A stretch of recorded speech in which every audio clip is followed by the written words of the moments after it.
আমাৰ আটাইতকৈ অসমৰ পুৰণি যিসকল জনগোষ্ঠী কাৰ্বিৰ ভাই ভনীসকলক আশ্বস্ত কৰি ক'ব বিচাৰিছোঁ যে আপোনালোক অকলশৰীয়া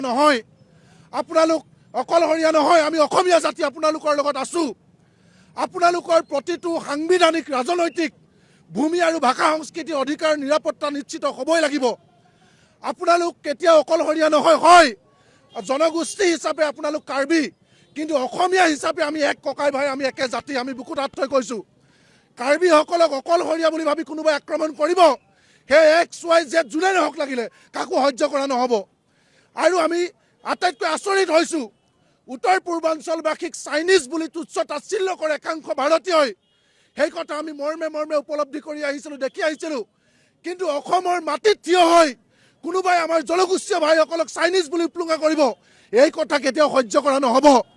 যিসকলে কৰিছে তেওঁলোকক গ্ৰেপ্তাৰ কৰিব লাগিব। ভিডিঅ' অসমৰ ৰাইজৰ মোবাইলে ভাইৰেল হৈ আছে। আমাৰ কাৰ্বি ভাইসকলক, অসমৰ আটাইতকৈ আদিম জনগোষ্ঠী আমাৰ ভাই ভনীসকলক গো বেক ধ্বনি দিবলৈ ক'ত সাহস পালে? ইয়াৰ উত্তৰ আমাক লাগিব। আজি আপোনালোকে চাওক, তেওঁলোকে কি কৈছে?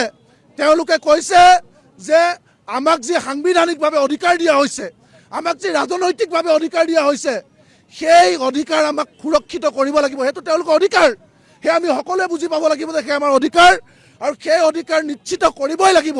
তেওঁলোকৰ মাটিৰ অধিকাৰ, ৰাজনৈতিক অধিকাৰ। তেওঁলোকৰ 26টা ছিটত কেৱল 7টা ছিটতে তেওঁলোকে আজিকালি নিজৰ প্ৰতিনিধি নিৰ্বাচিত কৰিব পাৰে। বাকীসকল তেওঁলোকৰ হাতৰ পৰা গ'ল। তেওঁলোকৰ নিজৰ প্ৰতিনিধিজন তেওঁলোকৰ নিজৰ নহয়। গতিকে এইখিনি কথা অসম চৰকাৰে আলাপ আলোচনাৰ মাজেদি কাৰ্বিসকলৰ মৰ্ম বেদনা বুজক। কাৰ্বিসকলৰ পক্ষত আপোনালোক আছে? নিশ্চিতভাৱে জনগোষ্ঠীয় লোকৰ ওপৰত আক্ৰমণ কৰিলে কোনো ভূমিপুত্ৰই সহ্য কৰিব নোৱাৰে।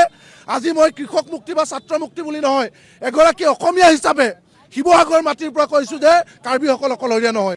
আমাৰ আটাইতকৈ অসমৰ পুৰণি যিসকল জনগোষ্ঠী কাৰ্বিৰ ভাই ভনীসকলক আশ্বস্ত কৰি ক'ব বিচাৰিছোঁ যে আপোনালোক অকলশৰীয়া নহয়, আমি অসমীয়া জাতি আপোনালোকৰ লগত আছোঁ। আপোনালোকৰ প্ৰতিটো সাংবিধানিক ৰাজনৈতিক ভূমি আৰু ভাষা সংস্কৃতি অধিকাৰ নিৰাপত্তা নিশ্চিত হ'বই লাগিব। আপোনালোক কেতিয়াও অকলশৰীয়া নহয়। হয়, জনগোষ্ঠী হিচাপে আপোনালোক কাৰ্বি, কিন্তু অসমীয়া হিচাপে আমি এক ককাই ভাই, আমি একে জাতি। আমি বুকুত হাত থৈ কৈছোঁ, কাৰ্বিসকলক অকলশৰীয়া বুলি ভাবি কোনোবাই আক্ৰমণ কৰিব, সেই XYZ যোনে নহওক লাগিলে কাকো সহ্য কৰা নহ'ব। আৰু আমি আটাইতকৈ আচৰিত হৈছোঁ, উত্তৰ পূৰ্বাঞ্চলবাসীক চাইনিজ বুলি তুচ্ছ তাচ্ছিল্য কৰে একাংশ ভাৰতীয়ই। সেই কথা আমি মৰ্মে মৰ্মে উপলব্ধি কৰি আহিছিলোঁ, দেখি আহিছিলোঁ। কিন্তু অসমৰ মাটিত থিয় হৈ কোনোবাই আমাৰ জনগোষ্ঠীয় ভাইসকলক চাইনিজ বুলি উপলুঙা কৰিব, এই কথা কেতিয়াও সহ্য কৰা নহ'ব। যিসকলে কৰিছে তেওঁলোকক গ্ৰেপ্তাৰ কৰিব লাগিব। ভিডিঅ' অসমৰ ৰাইজৰ মোবাইলে ভাইৰেল হৈ আছে। আমাৰ কাৰ্বি ভাইসকলক, অসমৰ আটাইতকৈ আদিম জনগোষ্ঠী আমাৰ ভাই ভনীসকলক গো বেক ধ্বনি দিবলৈ ক'ত সাহস পালে? ইয়াৰ উত্তৰ আমাক লাগিব। আজি আপোনালোকে চাওক, তেওঁলোকে কি কৈছে?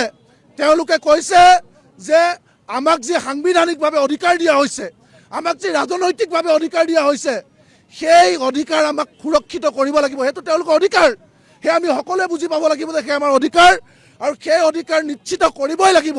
তেওঁলোকৰ মাটিৰ অধিকাৰ, ৰাজনৈতিক অধিকাৰ। তেওঁলোকৰ 26টা ছিটত কেৱল 7টা ছিটতে তেওঁলোকে আজিকালি নিজৰ প্ৰতিনিধি নিৰ্বাচিত কৰিব পাৰে। বাকীসকল তেওঁলোকৰ হাতৰ পৰা গ'ল। তেওঁলোকৰ নিজৰ প্ৰতিনিধিজন তেওঁলোকৰ নিজৰ নহয়। গতিকে এইখিনি কথা অসম চৰকাৰে আলাপ আলোচনাৰ মাজেদি কাৰ্বিসকলৰ মৰ্ম বেদনা বুজক। কাৰ্বিসকলৰ পক্ষত আপোনালোক আছে? নিশ্চিতভাৱে জনগোষ্ঠীয় লোকৰ ওপৰত আক্ৰমণ কৰিলে কোনো ভূমিপুত্ৰই সহ্য কৰিব নোৱাৰে। আজি মই কৃষক মুক্তি বা ছাত্ৰ মুক্তি বুলি নহয়, এগৰাকী অসমীয়া হিচাপে শিৱসাগৰ মাটিৰ পৰা কৈছোঁ যে কাৰ্বিসকল অকলশৰীয়া নহয়।